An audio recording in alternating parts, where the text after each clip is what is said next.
Papunta tayo ngayon sa Chinatown mga ka-OFW dahil nag-crave ako ng chicken feet. Kakalabas lang natin ng opisina mga ka-OFW at bukas nga pala holiday dahil Vesak Day. Para siyang isa sa pinaka-importante na festival sa mga Buddhist. Tinatawag din siyang parang Buddha Day tomorrow. Kaya wala tayong trabaho bukas. So gusto kong magliwaliw ngayon at pumunta sa Chinatown.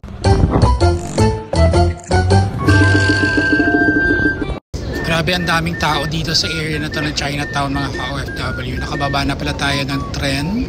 Ito, paakyat na tayo.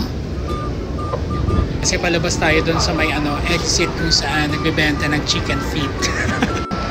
Ito na mga ka-OFW. Paglabas mo talaga kaagad, makikita mo yung bibong-bibo na ambience dito sa may Chinatown. Ang presyo niyan mga ka-OFW nasa $6. Medyo may kamahalan pero actually sulit naman kasi talagang marami yung serving nila. So para mas lalo pa tayo mabusog, bibili lang din ako ng tinapay mamaya. Kasi masarap yung merong steam bun dito tapos isasaw mo dyan sa sauce niya. Sobrang sarap! This one? Yes. Ayan na, umorder na tayo. Tingnan nyo, pupuniin nyo yan, diba? Ito na, nakabili na tayo mga ka-OFW. Hanap lang tayo ng steam bun. Diba napakita ko na sa inyo to mga ka-OFW at yung part na to ng Chinatown na magbebenta ng mga steam buns. Ayan ang presyo nito mga ka-OFW merong $1. Oo, yun yung pinakamura nila. Ayan yung mga steam buns nila. Tinatabunan nila ng tela. One steam bun. Yeah, steam bun. Thank you. Since nakabili na tayo ng ating chicken feet mga ka-OFW tsaka yung ating steam bun, maghanap lang tayo ng pwesto dito. Kasi pag mga ganitong oras, punuan. So hanap tayo ng pwesto. Tingnan natin kung dito sa labas makakahanap tayo. Check natin dito.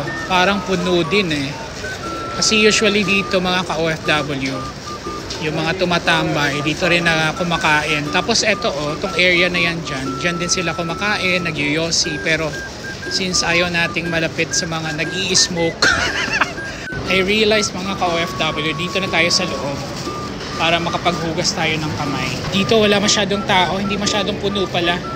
Kala ko punong-puno So dito tayo mga ka-OFW.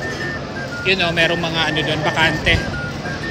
Dito sa loob nitong hawker center dito sa Chinatown mga ka-OFW, alam nyo ba, ang dami ditong mga pagpipilian na mga kainan na yan Kaya mga ka-OFW, tingnan nyo yung mga pagkain dito. Ang dami yung choices dito, tsaka mura pa, tsaka masarap pa to.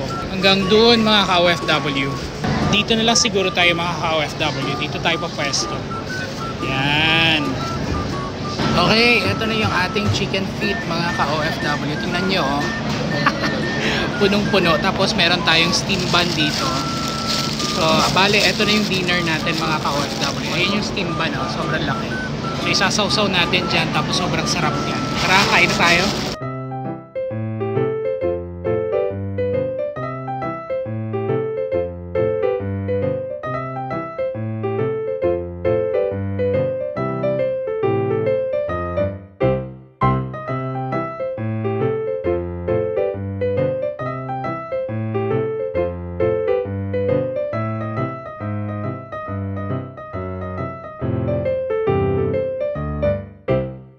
Sarap nitong steam bun na ito mga ka-OFW kasi mainit-init pa. Parang siyang siopaw pero walang palaman.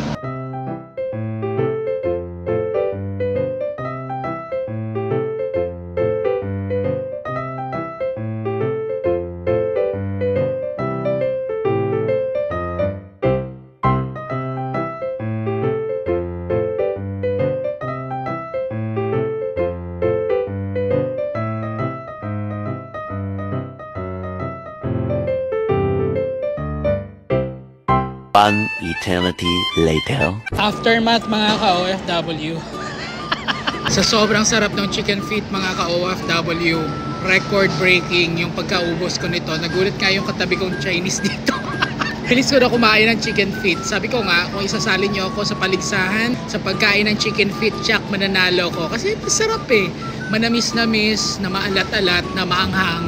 talagang swak sa panlasa ko kasi nga yun yung mga panlasa nating mga Pilipino, di ba? Kaya sa mga nagtatanong kung nasaan ba yung bilihan ng chicken feet na yan, dito po yan sa may Chinatown, Exit C. Huwag kayong maliligaw.